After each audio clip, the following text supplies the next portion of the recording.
प्रिय विद्यार्थियों, आज हम अगली प्रश्नावली 13.5, 13.6, 13.7, 13.8 जिन प्रश्नावलियों को पढ़ेंगे उनमें अब हमें आयतन से संबंधित प्रश्न पूछे जाएंगे। तो यहाँ पे जो हमारी भिन्न भिन्न आकृतियाँ हैं उन सभी आकृतियों को हम देखेंगे और उनके आयतन के सूत्र को समझेंगे। तो जैसे हमारी पहली आकृति है घन, ठीक है। घन जिसकी लंबाई, चौड़ाई और ऊंचाई समान होती है, और घन का जो आयतन है इसे जब ज्ञात किया जाएगा तो उसका सूत्र होगा घन का आयतन बराबर भुजा गुणा भुजा गुणा भुजा, यानी कि भुजा क्यूब, ठीक है। दूसरी जो आकृति है हमारी वो है घनाभ। घनाभ में लंबाई, चौड़ाई और ऊंचाई अलग अलग होगी, ठीक है, असमान होती है लंबाई, चौड़ाई, ऊंचाई। और घनाभ का जो आयतन हम ज्ञात करेंगे उसका सूत्र हो जाएगा लंबाई गुणा चौड़ाई गुणा ऊंचाई, ठीक है। तीसरी जो हमारी आकृति होगी वो होगी बेलन की, लंबवृत्तीय बेलन। और बेलन का जो आयतन हमें ज्ञात करना है तो उसका सूत्र हमारे पास होगा बेलन का आयतन बराबर पाई आर स्क्वायर एच। चौथी आकृति है हमारे पास शंकु, जिसका चित्र भी यहाँ पे बनाया गया है, इसे आप ध्यान से देखें। और शंकु का आयतन जो हम ज्ञात करेंगे तो उसका जो सूत्र होगा वो होगा 1/3 पाई आर स्क्वायर एच। शंकु का आयतन बराबर 1/3 पाई आर स्क्वायर एच। पांचवी जो आकृति है हमारे पास वो होगी गोले की, जिसका चित्र भी यहाँ पे बताया गया है। और अगर प्रश्न में हमसे गोले का आयतन पूछे तो उसका सूत्र हो जाएगा हमारे पास 4/3 पाई आर क्यूब। गोले का आयतन बराबर 4/3 पाई आर क्यूब, ठीक है। तो ये आकृतियों के जो आयतन है इन्हें आपको याद रखने हैं। छठे नंबर में जो हमारा है वो है अर्धगोला। कई बार हमसे अर्धगोले के प्रश्न भी पूछे जा सकते हैं, जिनके हमने क्षेत्रफल तो ज्ञात किए ही हैं, अब हमसे उसका आयतन भी पूछा जा सकता है। तो अर्धगोले का जो आयतन होगा उसका सूत्र आप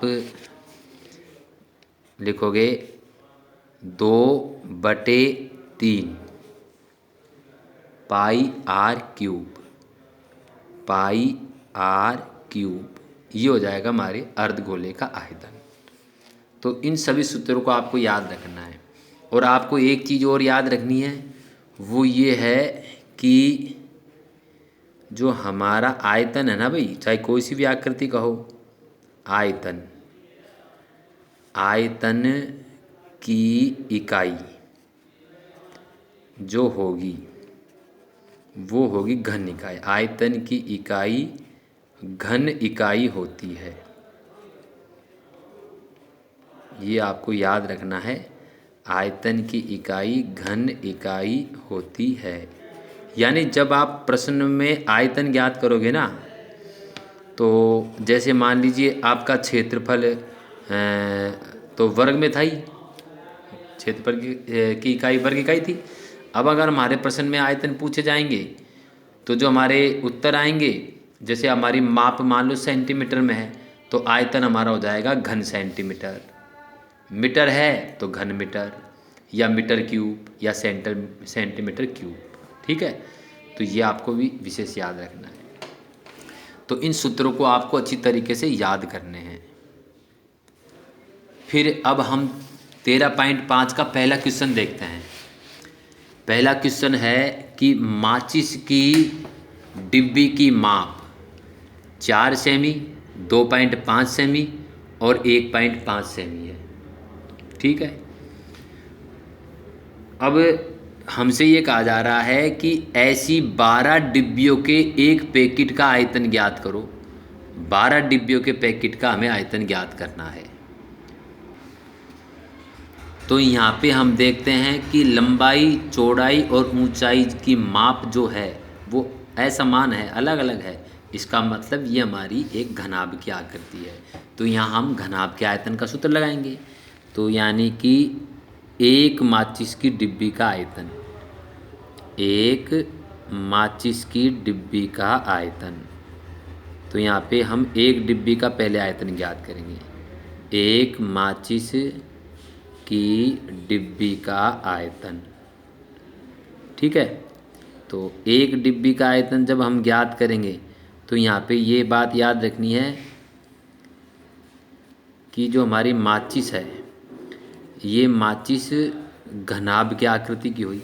तो यहाँ घनाभ के आयतन का सूत्र हमें लगाना है, बराबर जो हमारा सूत्र है लंबाई गुना चौड़ाई गुणा ऊंचाई। इस सूत्र का हम यहाँ प्रयोग करेंगे। यहाँ पे लंबाई, चौड़ाई, ऊंचाई जो दी गई है वो दी गई है 4 गुणा 2.5 गुणा 1.5, 1.5। इन्हें हल कर देंगे। तो ये जो हम हल करेंगे ये हमारे पास एक डिब्बी का आयतन आ जाएगा, बराबर इन्हें जब हम गुणा करेंगे तो देखिए 25 चौका 100, ये हमारे पास आए कितने 100। इन दोनों को जब हम गुणा करेंगे तो इनका उत्तर हमारा आया 100।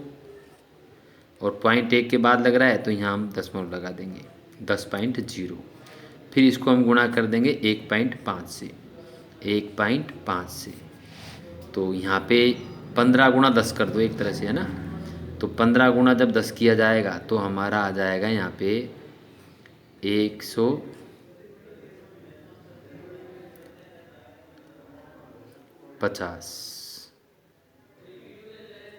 ठीक है। और एक जीरो लगा दो 1500। अब दशमलव हम 1 2 के बाद लगाएंगे, 1 2 के बाद लगाएंगे तो पॉइंट के बाद जो जीरो आएंगे वो कट जाएंगे। तो हमारे पास आया यहाँ पे 15 घन सेमी। आयतन की इकाई घन इकाई होती है तो हम लिख देंगे सेंटीमीटर क्यूब। यानी एक डिब्बी का आयतन हमारे पास आ रहा है 15 घन सेमी। लेकिन हमारे पास प्रश्न कह रहा है कि ऐसी 12 डिब्बियाँ हैं भाई, तो एक डिब्बी का आयतन 15 है। तो ऐसी 12 डिब्बियों का आयतन हमें ज्ञात करना है।